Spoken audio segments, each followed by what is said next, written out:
This review will contain spoilers, so watch your ass. I used to be a dog. I got better. Not a better dog, though. I'm a terrible dog now.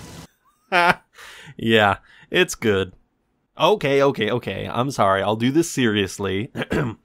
The Elder Scrolls IV Oblivion is a straight-up strange and complicated game. Yet, for all the weird things that go on in this world, as a video game, Oblivion plays things very close to the vest. It just puts forward a very unremarkable face, you know what I mean? Like, on the surface, it's really easy to write it off as just a typical light fantasy romp. I mean, for starters, it features one of the most generic-looking environments, like, ever. It's pretty, but, you know, there's just mostly the usual pleasant green forests, caves, you know, gentle townships, nightmarish hellscapes, and, the Bethesda headquarters. But really, this is all just to say that beneath Oblivion's initial unassuming presentation, it is in fact a hilarious, foreboding, yet paradoxically comfortable world that presents some unforgettable moments. But to get there, you certainly have to put in some work. The game requires a sizable time investment and even greater patience. But not patience in a, like, oh man, can I get past the boring quests and just to the fun ones sort of way, but in a, it has crashed on me 3 times this last hour, can this just load properly, please, sort of way. But the occasional crashing fit doesn't really bother me nearly as much as the fact that it has corrupted my autosave files twice through my playtime. One time, I was a fair bit into the main quest, you know, like 30 hours into my total 50-hour playthrough, and I got really scared because I'm like, oh my god, did it just completely throw away all of my saves? Now, I naturally just put down a lot of saves and it only corrupted the autosave, but I imagine a lot of people would have been comfortable relying on the autosave features since, you know, it does save frequently. You know, whenever you enter or exit a building or fast travel or rest, it'll put down an autosave and it's very easy to get accustomed to just relying on it. But if I had just coasted off of the autosave, if I had believed in the game to have been competently made, then it could have resulted in many hours of lost time, and that really would have pissed me off. And while many of the glitches and oddities in Oblivion are funny, or have some sort of funky charm to them, I do not take kindly to save file fuck-ups. These are technical failures that are really unforgivable. Again, none of my hard saves were affected, but these autosave file corruptions made me really paranoid and super tired of this game's shit. And I wanted to bring this up at the start of my review because for as much praise as I have for the game on a conceptual level, these technological failures and a few other engine quirks nearly caused me to put the whole game down, and I honestly wouldn't blame anyone who refuses to roll the dice on this clearly faulty product. I know that these days Bethesda has sunk its reputation in the goddamn toilet, but I just want to focus on what's going on with Oblivion rather than spreading our attention too thin by talking about some of their, most notorious products. And as a personal note, I believe that knowing the history or reputation of the creators can help inform us to some of the whys and hows of a game, but I like to treat my reviews like a teacher judging an assignment. I can only judge what's in front of me right now, and if they are confident enough to sell me this product, then it doesn't matter if it took 5 hours or 5,000 hours to make it. If the game isn't fun, it won't suddenly become fun if I know how much effort it took, or what glitches could have happened, or why these glitches happened. It doesn't matter. That information can give a good context, but it can't transform a bad moment to a good one. So what does this mean for Oblivion? Do the negative aspects overwhelm the positives, or can it overcome its obvious flaws and become something truly worthwhile? This review will only be covering the base game since, you know, there's already so much to talk about, but if people want to see me cover the DLCs one day, just let me know. But for right now, let us discuss if the Elder Scrolls IV Oblivion is good or bad. At its core, Oblivion is a game about a demonic cult who wants to murder the Emperor in order to create a paradise. The Order of the Mythic Dawn, pretty cool name, right, are opening portals to the hellscape realm known as Oblivion, and they want to summon this big-ass demon lord to destroy the world, and it's up to this guy to stop him. Lovely. Ugh. It's a nice punchy plot and certainly has some high stakes. Good stuff so far. The game's opening is delightfully somber, meditative, and ominous. Right from the start, the Emperor opens the game with a fantastic speech about this great calamity, one that is presented as inevitable. The prophetic dreams he's been having about his own murder and the destruction of the world are presented with some nice dark visuals and a glimpse at these twisted creatures of Oblivion marching with some big fucking crazy drill thing, and it all looks threatening as hell. A lot of credit has to be given to Patrick Stewart for his excellent performance as the Emperor. Despite his brief appearance, he leaves a strong impression and communicates the seriousness of the situation. These are the closing days of the Third Era, and the final hours of my life. After his speech, the main orchestral theme tunes up and it gives us a view at the capital, and man, does this feel like the beginning of a grand adventure. It's an incredible moment, and it is such a shame that this opening is immediately undermined by the presentation of course, the character creator. Oh my god! The face sliders in this game are infamous for the legendary nightmares you can easily make through just basic experimentation. This silliness really hurts the game's initial dark tone. It's like a massive fart ringing through the middle of a memorial speech. And yet, this sharp turn into the absurd perfectly captures the overall tone of Oblivion as a game. It attempts to present a grim tale, to confront you on adult terms with some thought-provoking ideas, but its efforts are ultimately undermined by an inherently silly world. Don't get me wrong, I enjoyed the silliness in the moment, but it does lessen the overall experience of some of its more potentially poignant moments. Just when you're ready to take the plot seriously, it just falls flat.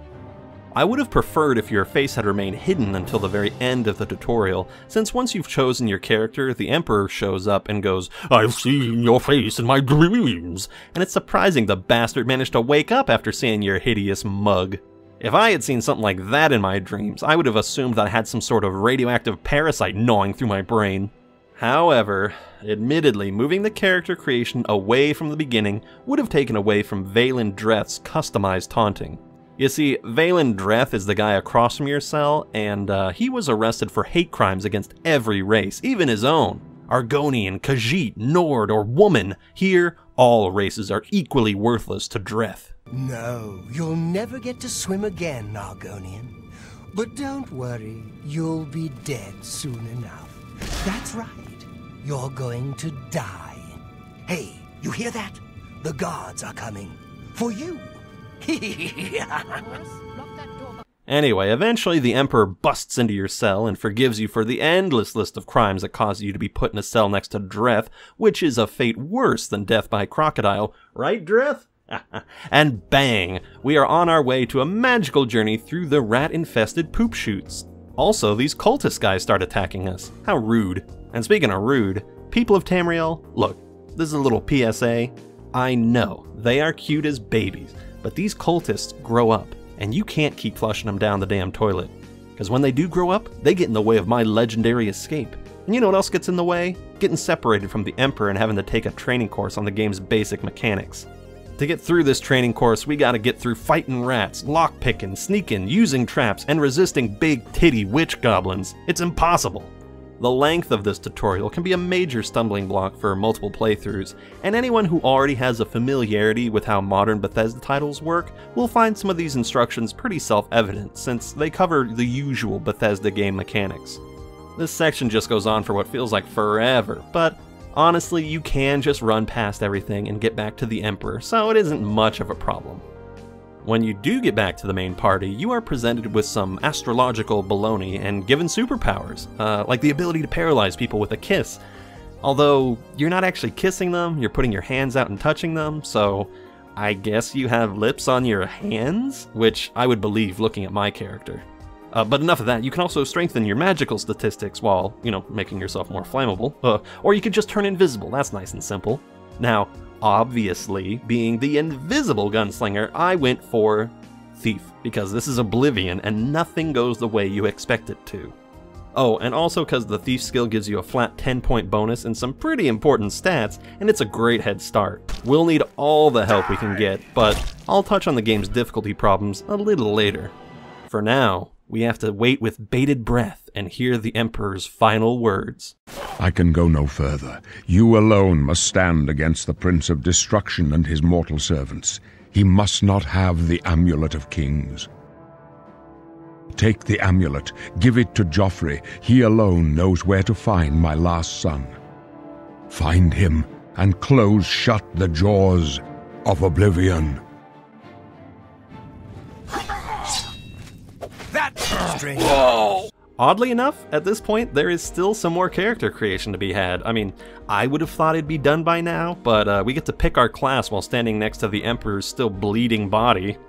Even though this is pretty tone-deaf, I do like the artwork on these classes. They fit in this perfectly high fantasy D&D type situation. Very class, very cool. And once we pick our class, we get to say a final farewell to the Emperor's stanky corpse, and then we have a brief moment in the sewers, and finally we are presented with an exit from the tutorial. Once we are asked one final time if this character is to our liking. Now, if I were you, and you were me, and we were both savvy Oblivion players, this would be the point where you and me would put down an important save. This way we can start a new game from this point and create whatever kind of character we like before going out into the world. And this sort of mindset really doesn't speak well for the tutorial if we're putting down a save just so we can skip it, but it's the best option for anyone who wants to go through the game again without having to go through the monotonous tutorial. But anyway, here we are, finally out in the world of Cyrodiil, the very center of the Elder Scrolls universe, and this is where I have to give a high amount of praise to the world designers, because Cyrodiil honestly does feel like the center of a nation. One thing I especially like is that the tower at the center of the Imperial City is visible from very far away. It's a great bit of visual cohesion. You always know where the center of the map is, and when you actually get right on next to the tower, it has a certain air of importance that a big structure like this would command. It's great. Now, I did give the game a bit of shit earlier for having a lot of green forests and fields, but the fields are really only like this right next to the capital. Other than this, I can always tell where I am on the map based on my surroundings. Each direction of the compass has its own stylistic flair, and I find it really interesting that the environment starts to become more similar to the neighboring regions of Tamriel. For example, if it starts to get snowy, then I know I'm getting near Bruma and Skyrim, and if it starts to get more swampy, then I know, hey, I'm near Leyawiin and the Black Marsh, and that's honestly pretty cool. Now, I know some people might think that the fast travel system makes the world design, a bit of a moot point, but me, myself, I am very thankful for the fast travel's inclusion all the same. If I want to go out and explore the wilderness, I can still do that just fine, but if I'm in the middle of doing a quest and it has me going to a bunch of different towns, I am very glad that I don't have to keep running down the same forest paths if I don't want to. If anything, I find the fast travel system quite valuable because I don't always have time to explore a cave or a ruin I find while traveling between towns. The problem is that if you discover a dungeon while walking somewhere else, then you have to remember whether or not you've explored it fully because you can't mark it as finished. So a fast travel system means that you explore only when you want to. And there are so many things on the map that, keeping track of where you have and have not explored is pretty tricky. It doesn't help that the dungeons and caves all feel extremely similar, but this isn't so much the fault of the level designer, but more that the game's dungeons assets are very limited. Even though many of the ruins have a clever way of looping you back to the beginning of the dungeon, they feel like a chore to explore. There's just so few surprises that it becomes extremely monotonous. Sure, you might find a giant crabbo from time to time, but that's more of an exception than the rule. It sucks that the dungeons didn't get the same love as the towns, because each town has its own distinct architecture, and even the guards of the different towns will bear a different crest depending on where they are, making each place feel very distinct from one another. This is one thing that Oblivion does really well. Each town has its own unique feeling, while also providing a healthy mix of diversity. In particular, I noticed that Cheydinhal had a lot of orcs hanging around, Bruma had a healthy taste of Nords, and Leyawiin has a whole bunch of Khajiits and Argonians in a fair blend. But you'll see all kinds of weirdos running shops, being cockney beggars, and chilling out at guild halls. And best of all, there are no children, thank God. Cyrodiil seems to have enacted a strict no kids policy, which is, probably for the best, because the only times I can think of that children are mentioned are, well... I wish there were children here. Scrumptious, darling children. I haven't eaten in so long. This one time, I had a contract to kill a little Nord girl at her birthday party. She asked me if I was the jester. So I said to her, "No, I am a messenger of death." You should have seen the look on her face. Anyway, she won't be seeing age 6. Ugh. Anyway, aside from those guys, it's probably best that there are no kids in the game, because then the sound designers would have had to find some kids to start beating up to get some proper sound effects. Don't believe me they'd go that far? Here, let's all listen to the sound they got for when you hit a wolf.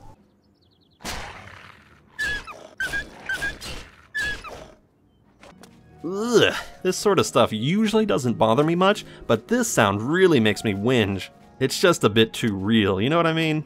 The goblins also make some pretty goddamn awful sounds. It sounds like a monkey getting its finger shoved up its own ass.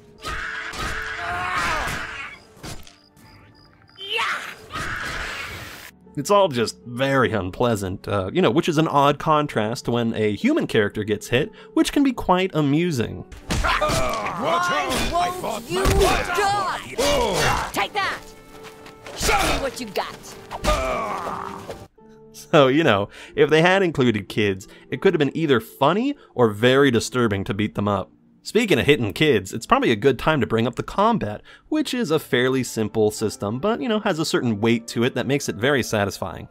You pretty much either slap a dumb bastard with a sword, or stick him with arrows, or give him a death touch, or throw out a magical spell if you're feeling confident in your aiming skills. For my playthrough, I chose to use blunt weapons, which are, you know, big hammers and maces, which can be charged up for a delightfully heavy attack. Getting an enemy to low health, and then hitting them with that wind-up attack, and seeing their bodies go limp with that final death rattle, that never got old. When going through a dungeon, I would usually fight 1 or 2 strong enemies, and then go find a nice dark corner away from all the other hostiles, and then I'd just hit the wait button. And waiting around not only autosaves, but it also fully restores your health and magic. Oh, and you're fatigued too, but nobody gives a shit about fatigue.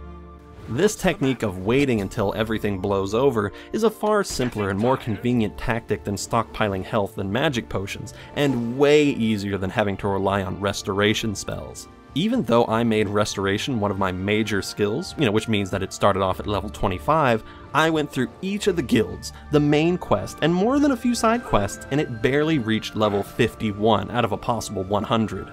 It seemed like I was healing constantly with very little results.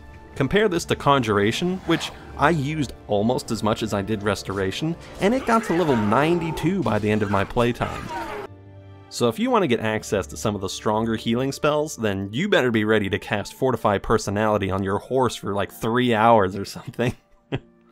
Now, here's a bit of a tangent, but while I understand magic and potions that fortify your skills, you know, to give you a little boost, I never understood the purpose of damaging an enemy's skills. Like, what possible use could I have for damage personality or damage luck? Like, why do that? Why not damage their health? I mean, are there really going to be a situation where you show up to an enemy's, like, house party and you damage his personality and his mom cries, "Oh my gosh, my little son, he's so unpersonable. Oh, his, you know, his hosting skills suck. Or what about luck? Why would you damage their luck? I don't know. Why not just damage their health? I mean, a corpse is pretty unlucky and most have pretty bad people skills, you know? Come on.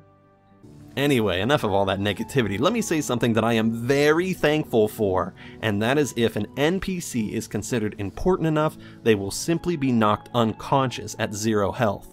Does this hurt the immersion of the quests? Yes. Does this save the player a ton of possible frustration? Most definitely. Because honestly, a lot of these NPCs are really shitty at fighting, and having to act as their health monitor would have been a titanic pain in my ass.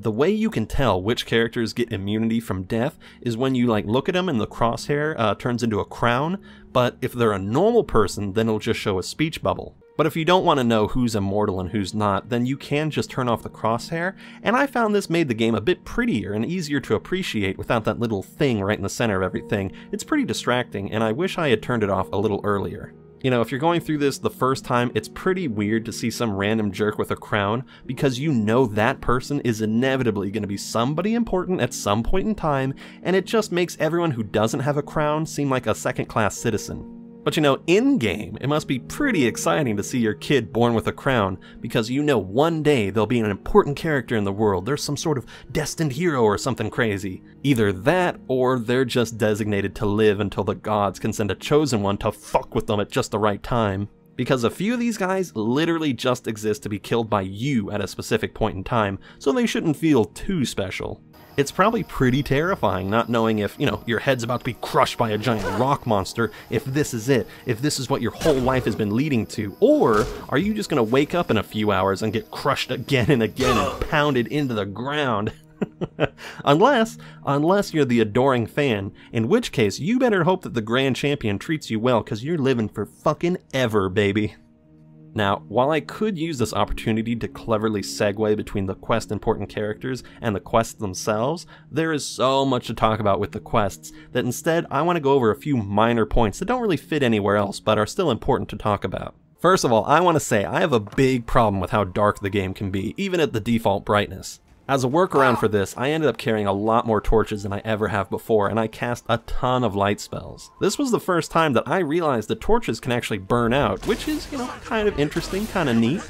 But in a way, the darkness doesn't really matter if you start fudging around with the graphical settings. It is astonishing how terrible you can make this game look by putting it at the lowest settings. Most games have to be modded to look this bad. But in a weird way, I kind of wish more developers had the confidence to let you put their precious games down to such a truly abysmal level of graphical fidelity. And I know, even now, after playing the game multiple times, that I would go through and play the whole game again just to see what some areas look like with these settings. It can actually get a little goddamn spooky if you turn the fog off and then set the character and building fade distance to low. Then things start to appear out of the ether as if you're in this little bubble of reality, and as you get closer, things just sort of pop into existence, and it makes things really surreal. Speaking of surreal, if you're in water, did you know that you can angle the camera to be right in the fold of the water, and it lets you peer beneath without any visual distortion? Not that it matters much, because, like, you're hardly ever in water, and I can't think of a single good thing that I ever found while exploring underwater, so that's a bit disappointing. But while I was testing this waterfold thing, I kept finding different dead women under the main bridge leading into the Imperial City, and it was really weird and really concerning.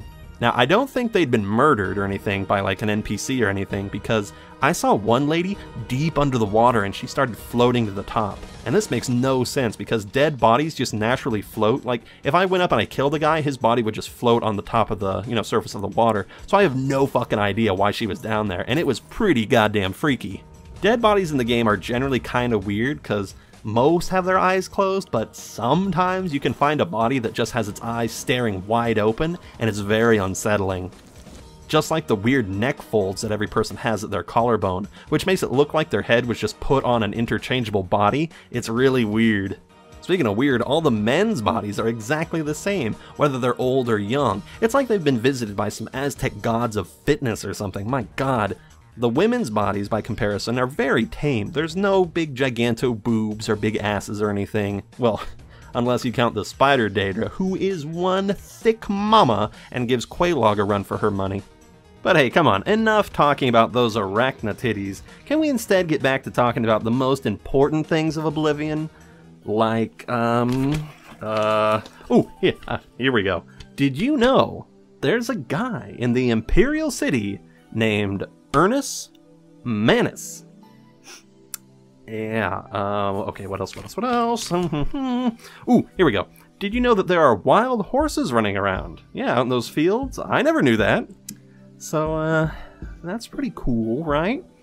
Ugh, okay, look, I can feel the energy of this video slowing down a little bit, so let's pump it back up and talk about that hypnotic personality minigame thing. You know, the ones where you can say stuff like, hey, is that a slaughterfish in your pocket, or are you just happy to see me? And they'll say things like, really now, you're such a charmer. You're full of it. Oh, that's great. That's really too much. That's just not funny. Whatever you want. That works for me. That's really funny. Sure, that's cute.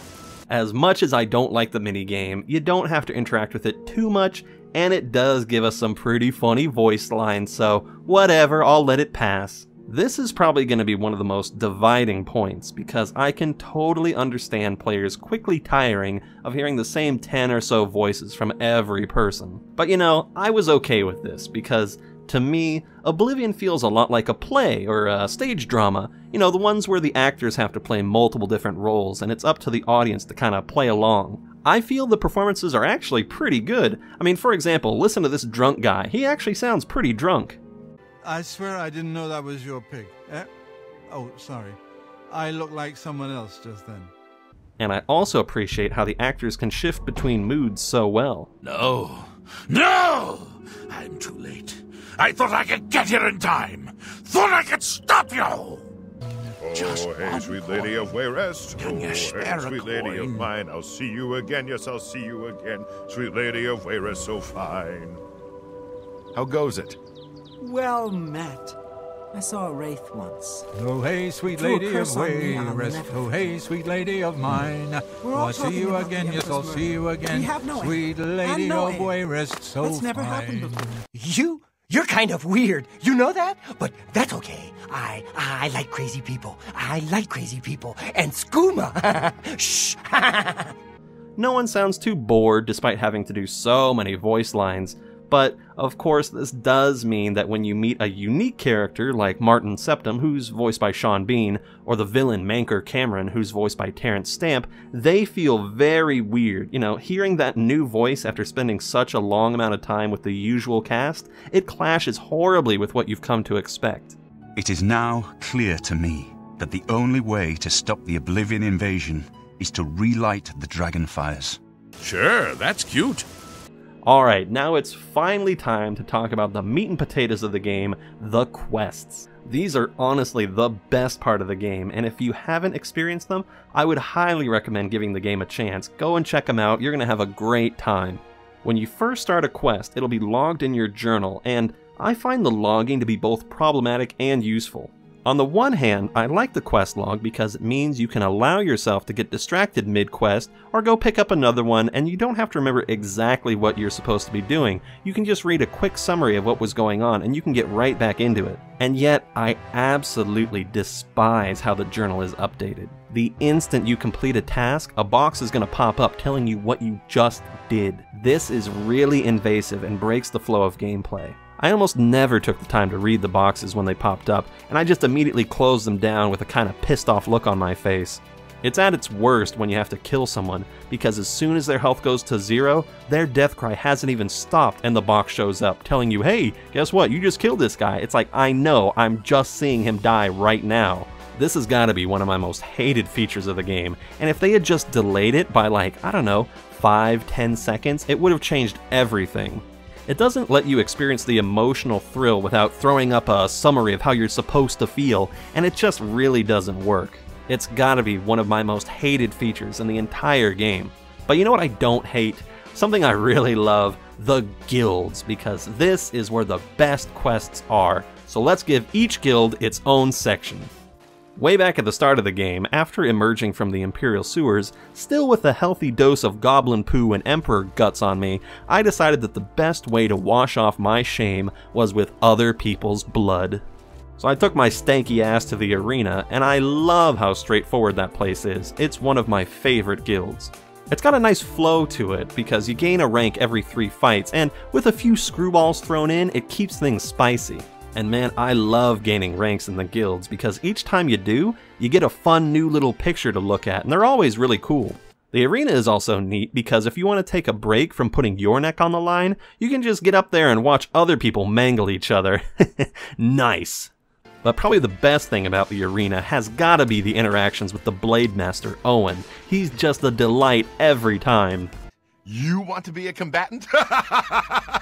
Look at you! My granny could beat you, and she's dead. I heard a rumor that you're an idiot. Any truth to that? Now that's the spirit. You give the people of Cyrodiil a good show, and I'll make sure you get a decent burial. I love that guy. The arena is the most straightforward of all the guilds. I mean, you just go in, you win fights, you gain more of Owen's respect, you chat shit with the other combatants, and I even like how you can quote-unquote help the Grand Champion with a quest that makes his final fight piss easy, especially if you can get a bit of help. Now I gotta talk about the game's difficulty, because in this setting, the difficulty is gonna come up, and in a very interesting choice, the developers did not give you a standard difficulty setting. Instead, just like the character creator, you've got a slider, and the slider affects just how much damage you take versus how much you give out. You can change the difficulty on the fly, even mid-combat, with no consequences, and as far as I can tell, it doesn't affect anything else. It doesn't change your gear or your quest rewards or anything like that, it just messes with the damage. You can make your enemies take up to 6 times the normal damage and have yourself only take 1/6. But on the hardest difficulty, that's reversed and you can get two-shotted by this mud crab. Ooh, now that's some massive damage. While the difficulty setting is going to be fine for most of the game, I always find it hard to find a balance in the end game between doable, challenging, and flat out impossible. There's always the temptation to turn the difficulty much lower when you've been struggling in a dungeon, but at the same time you remember earlier battles that were much easier on this difficulty, and it leaves you in a bit of a difficult situation. No pun intended. Because the thing is, I don't want to have to change the difficulty every time I hit a wall, but I also don't want to struggle for an hour in a dungeon just because there's 8 enemies all attacking me at once. The difficulty becomes especially frustrating when your enemy's a conjurer and they've got summons that they keep popping up and they're just really strong and super annoying to deal with. It just highlights how powerful magic is in the game, which is why in a lot of these clips you're going to see me employing a lot of conjuration because honestly, having someone to crowd control is really necessary. I would rather fight 3 heavily armed bandits than 1 powerful mage. And that's another thing, as you level up, so does everyone else in the whole world, everywhere, and I mean everyone. By the end game, you're gonna see NPCs walking around with full demon armor, and you just go, where the fuck did you get that? Are you just going into Oblivion gates and raiding the place? Like, what the fuck? Are they having a bargain bin sale? So you do have to fiddle with the difficulty slider, cause the game's balance is a bunch of horseshit. I'm getting too worked up here thinking about this shit. Can someone please get me my stress ball? Yes! Oh, great and mighty Grand Champion! Is there something you need? Here? Right here?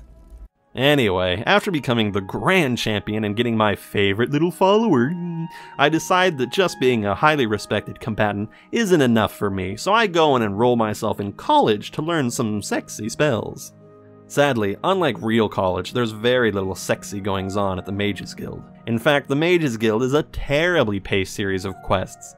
To even gain access to the main university, you have to go to every single town and do a favor for each guild leader to gain a recommendation. Well, you know, excluding Kvatch, because they got their own problems, like being on fucking fire. And while I think the guild recommendations are an interesting idea on paper, in practice they become way too much of a chore.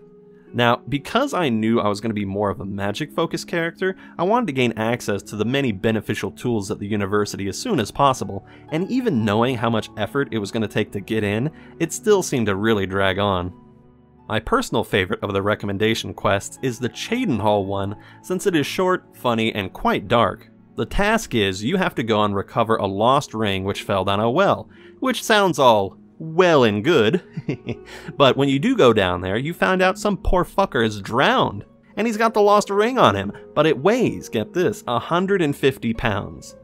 It turns out that the guy who gave you the task is actually a necromancer, and he's been sending gullible initiates down into their watery deaths. I really like this quest because it shows one of the more creative and ridiculous ways that magic can be used. It's also pretty simple to overcome. You can just stash your gear in one of the chests at the guild hall, you know, go and pick up the ring and Bob's your uncle, or you can cast a magic spell which raises your equipment load. When I first did this quest many years ago, I didn't read what the ring's effect was, and so when I picked it up I found I couldn't move and I drowned, and I find that pretty memorable. The rest of the recommendation quests are just sort of meh. I don't know, you just go and solve basic missing person quests, or go and get back a lost staff, and the worst of these has got to be the Leowyn quest. The guild leader lost an amulet that keeps her mind focused, and talking to her when she's unfocused is really annoying. I mean, it's fitting for someone in her predicament, but it just seems like you have to talk with her for a very long time, and she has nothing interesting to say.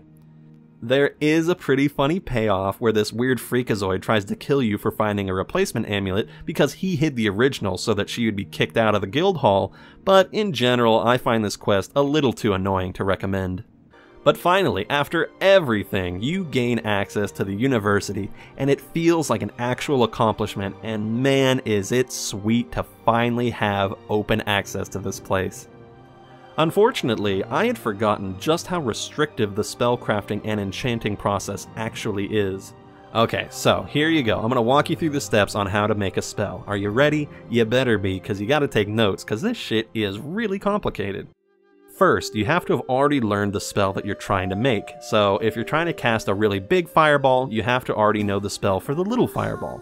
Then you gotta get your hands on a soul gem. What's a soul gem? It's something that you either buy or you find, and it has like a little monster soul in it, and that actually lets you make the spell. But if you have a soul gem that doesn't have a soul in it, then you need to buy a spell that you can cast on the monsters, and then when you kill the monster, its soul will go into the soul gem that you're holding. And you have to experiment which monsters are going to give you a better quality soul. And not just a better quality soul, you have to have a better quality soul gem. So if you have a really high soul gem, you might kill a shitty little nothing monster and get a really crappy soul in it. And then after that, you have to be the right skill level for the type of spell you want to make. So if you're trying to make that big fireball, you're probably going to need to be at least level 75 in destruction, if not 100. And then, once you have all of that together, finally, now you gotta fork over a tip, because apparently poor people aren't allowed to make spells. And depending on how high a level spell you want to make, this shit can get really expensive. Now, I suppose they did this in an effort to keep the spell crafting from being too broken, but man is this a lot. Again, you gotta know the spell type, you gotta have a soul gem with the right level soul in it, you have to be the right skill level, and you gotta be rich as shit. What the fuck? That's just crazy. But hey, forget about all that book learning, man. Now you're at the university, and you can start doing important guild quests, finally. And it's all stuff relating to this rise of necromancers, and once you actually start paying attention to this shit, you can gain rank every 1 or 2 quests. It's pretty crazy. Compared to the extremely slow pace it took to just get into the university, this feels like a breakneck pace.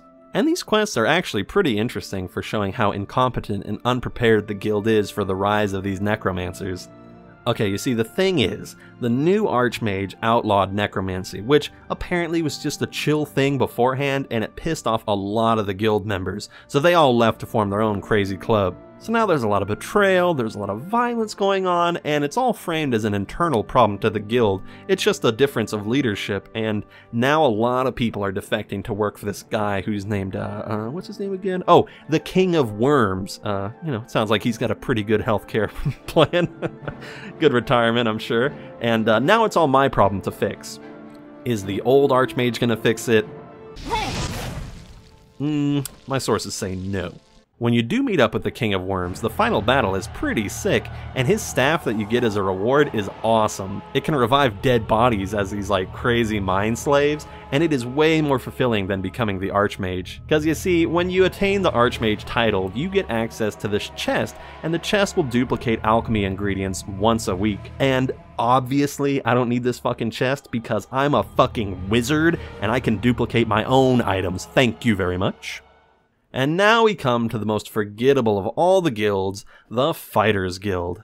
I'll be honest with you, I had to look up a lot of the quests I did for this guild because they are just so unremarkable. The Fighters Guild just has you beating up monsters or bandits or clearing out caves, and that's just about it. But while most of the quests are just sort of meh, it has the most unholy section in the whole game. It's the one where you have to follow someone out of a dungeon and into an entirely different one. Now, normally, when an NPC says, hey, go meet me over there, you can just meet them at the location and wait for them to walk to the meeting spot. But this fucking guy will not move unless you are walking with him. So if you wait, he waits. And it seems like he always takes the slowest route possible. He takes forever. God.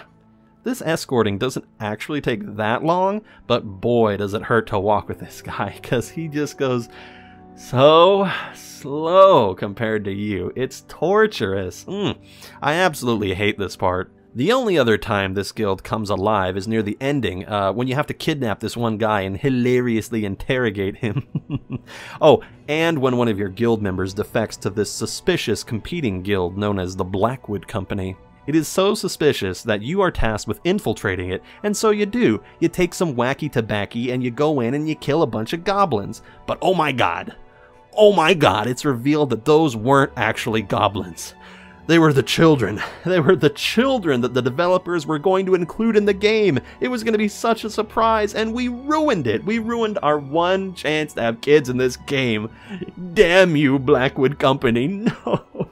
And so, in revenge, we burned down the Blackwood Company's meth lab, and guess who we're confronted by? That little fucker who defected. This is one of the longest running character arcs in the game because we actually started helping out this guy when he defaulted on a contract, and we saw him change sides, and now we've just burned his new job down. And there he is, pissed as fuck and ready to throw down. Sadly, this is far from the epic Jedi duel that it could have been, and I gave him a new job as a paperweight. With that little exercise in managing human resources complete, it's finally time to discuss the best guild in the game, the Dark Brotherhood. Oh, compared to the other guilds, the way to enter the Dark Brotherhood isn't super obvious, but if you talk with enough people or overhear the occasional conversation, you'll catch a hint, which I like because it makes the organization seem more like a dark legend, but not so obscure as to be unheard of. Once you kill a non-hostile NPC, you'll get the delightfully ominous message, "Your killing has been observed by forces unknown." And I always found that quite chilling because these kind of messages don't pop up very often. What's weird is that for this playthrough that I was doing, to capture all the footage, I actually got into the Dark Brotherhood by killing this random orc adventurer that I met in a cave. But later, the same guy showed up in a different cave, and when I killed him that second time, he seemed to stay dead. Not a good sign for my assassination skills if the guy gets over a crushed skull. Doesn't anyone stay dead anymore? Anyway, the next time you rest after killing someone, this creepy bastard will surprise you and start you on your bloody path. In the past, I would pick up Oblivion just to go through this excellent series of quests again. The Dark Brotherhood just has it all. It's got a spooky base of operations, some delightful guild companions that are actually interesting to get to know and ask for advice. It's got an awesome door, a cool skeleton, and a delightful friend who sells you poison apples. I'd love that guy. Oh, he's the best. They really went all out with this quest line. The methods you can use to take out your targets have just the right amount of sadistic twist, and I can't think of any other quests where you can potentially earn such awesome quest bonuses. The best thing about these bonuses is that it's not just about extra cash, but unique magical gear or stat boosting items. I could go on and on about how much I adore this group, but I think I'll just talk about 3 specific moments that really impress me. First is the opening target you are sent to kill, 𝘭𝘭𝘥𝘭𝘴, who's staying at the perfectly titled Inn of Ill Omen. Now, you can just walk in and kill him in one shot. It doesn't matter what difficulty is, 𝘭𝘭𝘥𝘭𝘴 will always die in one shot, but if you actually talk to him, you can get him to reveal quite a disturbing moment. I ain't done nothing. No, please. I didn't mean to do it, you understand me? She struggled. I told her to just stay still, but she wouldn't listen. I had no choice.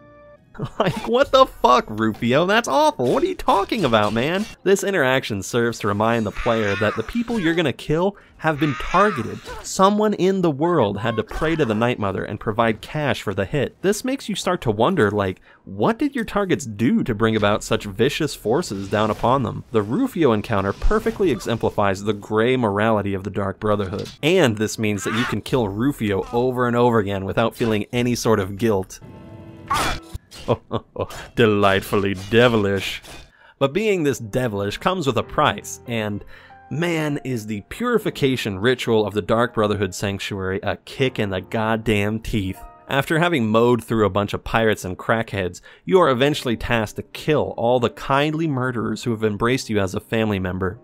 The most ironic thing is that you actually get to use the skills that they've taught you in order to take them out. For example, you probably know that attacking the orc guy outright is a bad idea because he always talks about how much he loves crushing skulls, so poisoning him is probably the safest method of execution.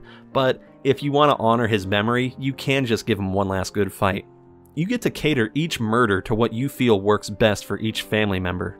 This whole situation is made even more brutal by the fact that it is revealed to have been completely unnecessary. The real traitor has just been a puppeteer pulling your strings and sending you off to kill different members of the Dark Brotherhood, and I think that the reveal of the traitor might just be the most chilling moment in the entire game.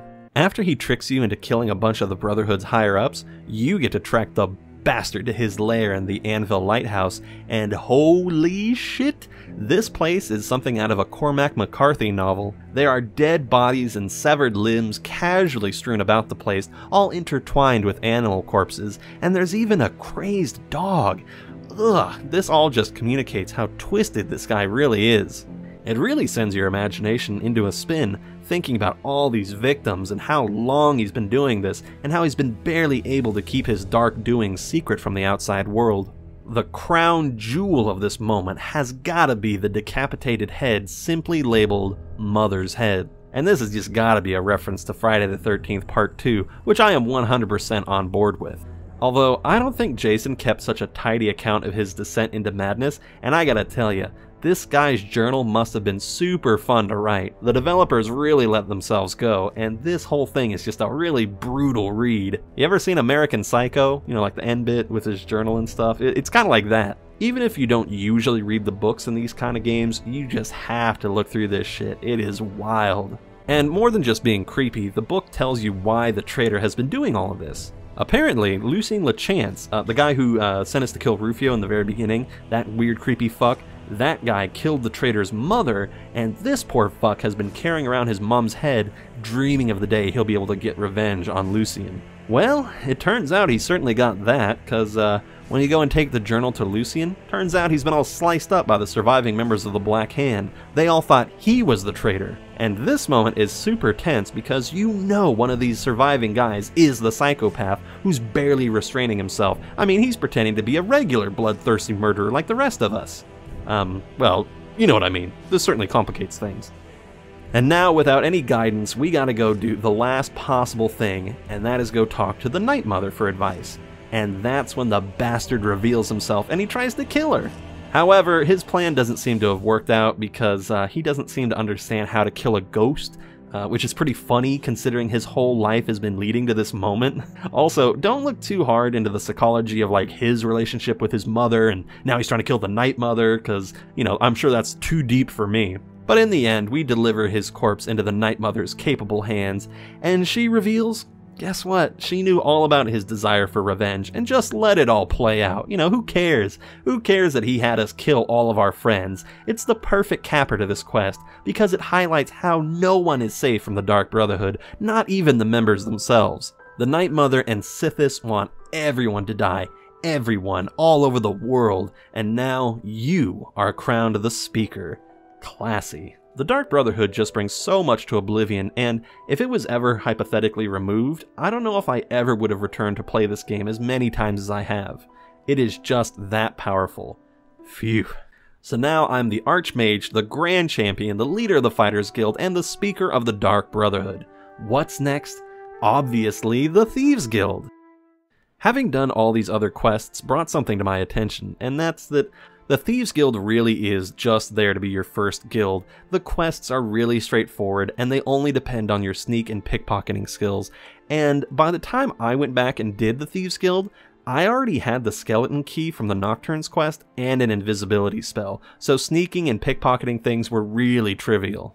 The only thing that tries to keep your progression in check is requiring you to sell a certain amount of stolen goods to a fence, but, and this is a little mean, but I just went and raided the former Fighters Guild boss's house. I robbed that old lady blind, and I pretty much got everything I needed to unlock all of the Thieves Guild quests.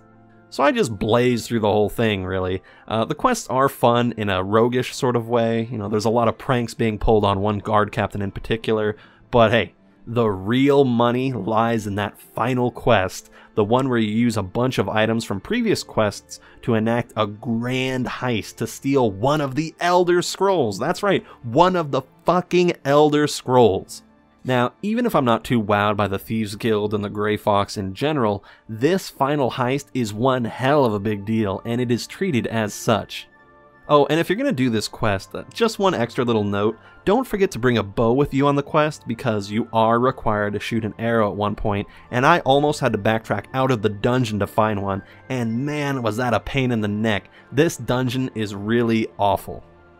Anyway, after a bit of frustration, well, a lot of frustration actually, I have to say that gaining access to the inner chamber of the Imperial Capital is awesome, and seeing that Elder Scroll placed before you is pretty awe-inspiring. Especially when you realize just how many Elder Scrolls there are. I mean, I thought there was going to be like 4, but there's like 400, and this is the very heart of Tamriel, and you, my friend, just nicked one of the most important things ever from its main halls. That's awesome. But getting out of there, Whew, now that's a different story. Now, for whatever reason, the guards aggroed on my invisible self, but in a way where they just kept attacking each other. I think it messed up everything. I think they kept trying to attack me, and they just went to the nearest living body. I don't know what happened. And I think this messed up a point where I was supposed to fall out of this, like, long chimney thing, because it wouldn't open for me. Eventually, I allowed myself to be hauled to jail, both out of frustration and because I was curious. I was curious to see if they would take the Elder Scroll back to the main chamber, but no, it is just thrown in the evidence chest like it is nothing, and I was able to steal it right back from them, no problem. God, now if that don't sum up Oblivion, I don't know what does. Quests just do not go in a predicted fashion, even when working properly. And before I talk about the final thing, the main quest line, here's just a few examples of some of the random side quests you can get yourself into. Perhaps you can help me. My husband's name is 𝘖𝘭𝘭𝘴 the Contemptible. My father said I was a fool to marry him, but I didn't listen. Can you help me find my lost jumbo potatoes? Sure, that's cute. The women in the gang use their wiles to lure men out to some remote location and rob them blind. It's been going on for some time now. I guess you haven't heard. We don't like the beautiful people. Really? They're really dead? Thank you, thank you, thank you, thank you! I'm free! I'm finally free! I am Lord 𝘰𝘭𝘥𝘰𝑭𝘪𝑔𝑒𝑐. How may I persist you? I fear that while stout rock-picking, she was apprehensive, stolen away. My suspension is that ogres have abjected her. Whoa, whoa, whoa, hold on a second. Is that a minotaur with his hairy balls hanging out, hitting a crocodile with a hammer? This game is getting too fucking ridiculous for me. Come on, Unicorn, let's get the fuck out of here. So now we finally come to the main quest, and honestly, it is such a wild ride that I would recommend doing it when you are just about done with your playthrough of Oblivion. It is just a great capper and has an air of finality to it, a feeling that the world is coming to an end and things are really changing. And it would be weird to become the savior of the world and then go do the Mages Guild or Thieves Guild or whatever. It would just feel like going back to like kindergarten after winning the lottery. It's just completely unnecessary. As the main story goes on, people die, the landscape is altered, monsters roam the land, and the entire civilized world is threatened by being overwhelmed by literal hell demons. You never really forget the first time you enter an Oblivion gate and see that blasted landscape. It's a totally alien world and fully communicates how dire the situation that you're in actually is. The few bits of humanity that you see are twisted and being tortured or consumed. The fact that this horrible area links back to that innocent little Cyrodiil that you've been bumming around in is quite disturbing. The way you close these gates is pretty badass too. You have to climb one of these crazy towers and it's got a sigil stone right in the middle keeping its gate open, and when you grab that stone, the whole place seems to explode into flames and boom, you're teleported out of the gate back to the calm green landscape of Cyrodiil. It's quite jarring and leaves you with a sense of tranquility, seeing that scorched earth where the gate once was. I also like Martin a lot. He's a great companion, and Sean Bean does a fantastic job of making him feel like a buddy. I put aside the dark arts when I became a priest, but the workings of fate may be seen in this too. The gods can turn anything to good, or so I piously told those who came to see me for advice. Perhaps I may yet come to believe it myself. However, this is where some problems start to arise in the main quest. I just find it really odd how our character starts getting into this weird little role-playing thing with Martin. We start talking to him in a very hoity-toity, oh yes my lord, oh yes my liege, what do you think sire sort of thing. With other quests, like the Dark Brotherhood, you could choose from a number of different weird interactions, but with Martin, you're very pigeonholed into saying very specific things. It's really forced, and I don't like it. You can't interact with him any differently between characters. It's just really, uncomfortable and a little claustrophobic. Another big problem I have with the main quest line is that we spend far too much time with the good guys. The central villain, Mankr Camoran, the leader of the Mythic Dawn, only really shows up once we invade his realm. And even then, he's just taken care of within the hour. Now, I'm a big fan of villains who make their personality present in the plot. You know, I like guys who show up and shake their fist at all of my efforts. You know, oh, you stupid fucking kid, I hate you. Rrr. And because the Oblivion Crisis is such a huge event, I would have preferred to get to know the guy putting it all in order, or maybe the Demon Lord who's the looming threat. But as it stands, the villains are quite detached from the main events, content to remain in the shadows and allowing their many henchmen and Oblivion monsters to do most of the heavy lifting. And I mean, they're menacing, they're okay, whatever, but I want to see more of Cameron's personality, you know? This is like if we spent a lot of time with the Putties and Power Rangers and didn't get any Rita Repulsa. That's a weird comparison, but it's oddly fitting. And another odd thing, now this is going to sound a bit like heresy, but I would have preferred it if Patrick Stewart had been cast as the villain rather than the Emperor. We really needed someone with a more commanding presence, someone whose every appearance fills me with dread, and I don't know, this is hard to say because Terrence Stamp does give us that. He is smug, he is condescending, but he sounds a little tired of it. I don't know, he sounds kind of bored. And I want someone who's not bored. I want someone who's enthusiastically just slimy and smug, you know what I mean? I want someone like John Delancey. Can we get John Delancey in here to be Cameron? That would be my dream casting. But I guess we can only have one Star Trek star in this galaxy. I don't know. To be fair, we do get a small taste of this, the smug attitude when he's talking about Dagon and the old gods, but by the time this happens, it's a little too late. It's right before we kill him, so, you know, who cares? The weak shall be winnowed. The timid shall be cast down. The mighty shall tremble at my feet and pray for pardon. So saith Lord Dagon, praise be. We don't get into any sort of philosophical discussion or even put forward a counterpoint. We don't even say like, you villain, this is the end. You know, we don't do that. We just show up and stab the shit out of him. It's pretty dumb. He can blabber on forever and we just whack him once or twice and it's over. Who cares? He feels like a total waste. Why even give us this huge, thought-provoking thing right at the end? It's just so half-assed. And you know, now that I think about it, there are very few long-standing villains in Oblivion. Many of the bad guys are summarily shoved away, taken care of within a few quests. The only big exceptions I can think of is the head necromancer, you know, the king of worms, and, oh, Maglier, of course, Maglier of the Fighters Guild, but he's more of a pest than a straight-up villain. I mean, there is the traitor from the Dark Brotherhood, but his goal is just to kill the Night Mother, and, I mean, would that really be the worst thing to happen? I mean, he's not trying to kill you necessarily, he just wants to get rid of her and shut down the Dark Brotherhood. This guy wants to stop the gang of murderers.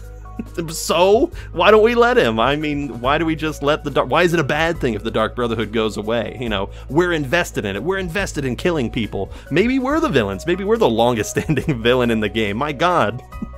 Now, I'm not saying that all games should have a central villain getting in your face all the time, but Oblivion is a very character-driven game, with a lot of quests being centered around interesting individuals, so I'm surprised they went for more of a, like, force of nature villain, you know, this threatening, looming person, rather than, like, someone who actually talks to you. This means that the Oblivion Gates themselves have to act as the antagonists, popping up all over the map once you've gotten into the main quest line. They do give the main quest a certain degree of immediacy, since the games seem to be omnipresent, sometimes even, you know, having 2 or 3 in close proximity to one another, and the gates are fairly intimidating, but in a very abstract sort of way. No gates are going to show up inside any cities or threaten to overwhelm the Imperial City unless you decide to progress the story. There's no ticking clock. You can easily forget about the gates and go do something foolish whenever you want. It's actually pretty funny imagining the Oblivion Crisis being brought to a standstill by a need to collect jumbo potatoes. The only part of the main quest that I flat out do not like is when you have to examine the books that the Mythic Dawn have been using as recruitment tools to discover their hidden base. The trick is that you have to use the first letter of each paragraph to spell out the clue. This is what's known as acrostic. It's an acrostic little puzzle. Fun fact. When you put these first words together, the phrase spells out Green Emperor Way, where tower touches midday sun. This hints that you're supposed to go to the grassy graveyard near the Imperial Tower and find a tomb with the Mythic Dawn symbol on it and examine it. This is undoubtedly the trickiest puzzle in the game, and nothing really prepares you for it, so you're either going to be stuck frustratingly reading through these books over and over again, trying to find some meaning from the nonsense story, or you're going to happen to notice how many paragraphs start with this big, cool, capitalized letter, and you're going to think, wait a minute, is it saying a little message here? And then, if you get to do that, if you kind of click with that, then you feel like the smartest bastard on the planet.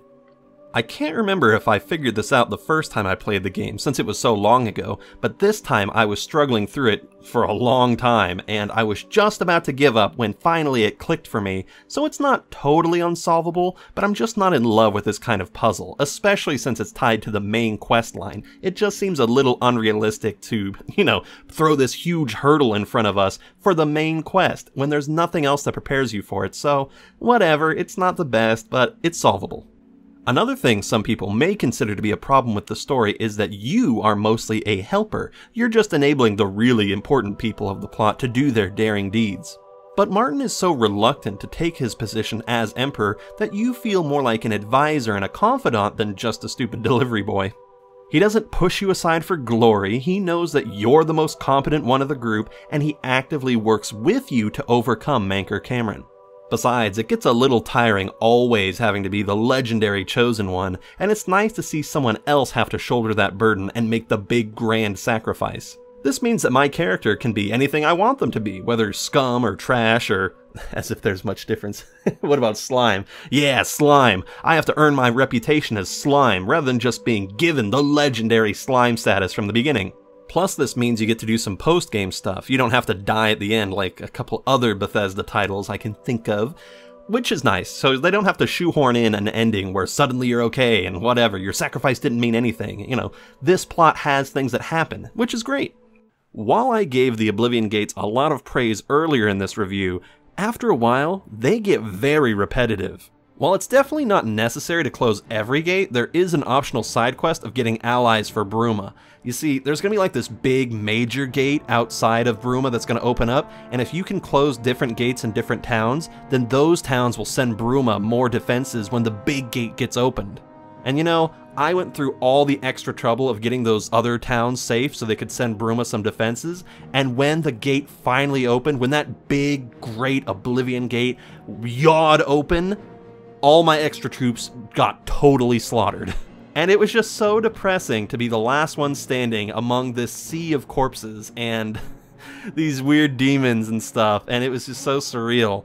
But when you go into the Oblivion Gate itself, there is a time limit because that big fucking drill thing from the Emperor's Dream is slowly marching forward, and I don't know, I just sort of took care of it, no problem. It's no different than closing any other Oblivion Gates. It's just sort of, go up and get the same little orby thing, and then there you go, who cares? But the coolest thing about Oblivion is at the very end, when you've killed Manker Cameron, and you've closed the Great Oblivion Gate and all that, and the world is saved, whatever, and you meet with Martin at the Imperial City, and then, holy shit, all the gates open in the Imperial City, and oh my god, the giant demon has showed up, and everything's totally fucked. Holy shit. So then you and Martin quickly dash through the city, and you get to the Temple of the One, and Martin looks at you, and he goes, "My friend, it's time that I unlocked the true Argonian class." Boom. And you just sit there, and you watch him turn into that giant fucking crazy-ass dragon, and he bites that mad god in the throat, and it's just incredible. He gives him the total Ginjinator treatment, you know what I mean? He goes right into him and beats the shit out of him, casts him back to hell, and it is awesome. Oh my god. And then he stands up and gives a final burst of energy, and he turns into a cool-ass statue that you get to look at for the rest of the game, and it gives you that final cutscene where you don't know what's going to happen with the Empire. There's no heirs anymore. Who the hell knows what's going to happen? But you know what? It doesn't matter because the world is saved and you played a humongous part in it, and it feels so good and it feels so final and it feels like you actually did something amazing for all of these crazy weirdos that live in this super strange world. And after all is said and done, I feel like the dirty little secret about Oblivion is that no matter how much you want to engage with it, it's ready for you. You can just run around like an idiot trying to find some funny dialogue, or throw yourself into the woods and meet some interesting characters, or hell, just go dungeon crawling until you're blue in the face. The game does a great service of putting in enough secrets, Easter eggs, and funny little things around for you to see, but trying to see everything feels a bit too scattershot. I believe Oblivion is best played when you've got something else to play or distract you from it. It's certainly a game that you need to take a break from, because being among the surrealist dialogue, the often frustrating combat, and the repetitive quests can get very exhausting after a long time playing just Oblivion, so you need to kind of break away and come back to the real world, you know? But the truth is, Oblivion is a game that will surprise you on an individual level. Despite what some extremely funny YouTube videos might lead you to believe, it's not exactly a game that you and a bunch of your buddies can sit around and laugh your ass off at. The strangeness and surreal moments are just too far and few between to be consistently hilarious. For much of your playtime, things are gonna be pretty unremarkable, but sometimes that magical little moment will occasionally surprise you with a random oddity, or an interesting voice delivery, or a stupid quest, or just an extremely ugly man. Ugh.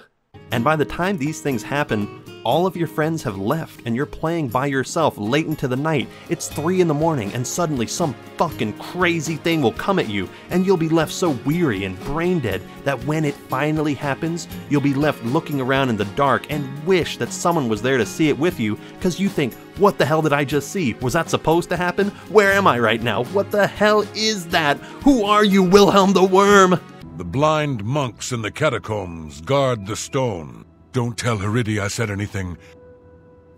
Okay, I'll show you, but only because you are my dear friend. Follow me. Please be discreet and don't bother the other monks. Have you seen a land dreg? We call them billies.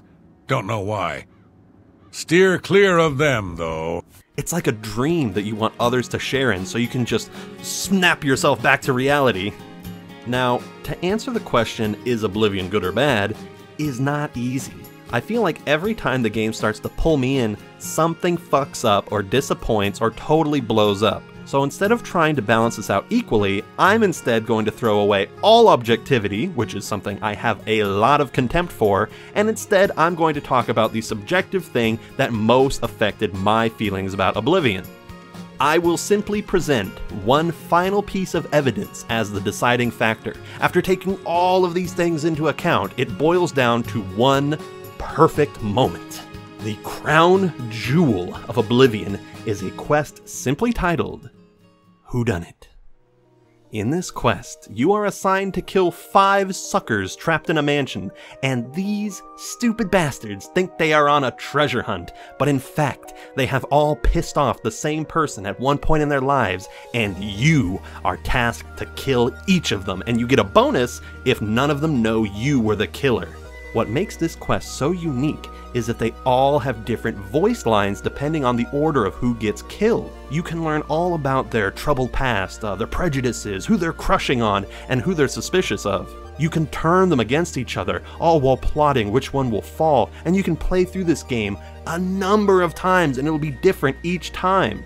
The possible survivor combinations are flat out staggering, and I have played through this quest more times than any other. I am blown away every time I play it. It is so complex, it is so perfect, it is so unique, and it is for this quest alone that Oblivion has remained one of my favorite games of all time. But the best thing about this quest, you can do this. Maybe we'll speak again later. Whoa! So here we all are. So The Elder Scrolls 4 Oblivion is good. Sure, that's cute. Hi. How goes it? Not bad. Have you heard any word about the other provinces? Black Marsh has become more dangerous than ever. Many settlers have been lost, and most non-Argonians have left in fear.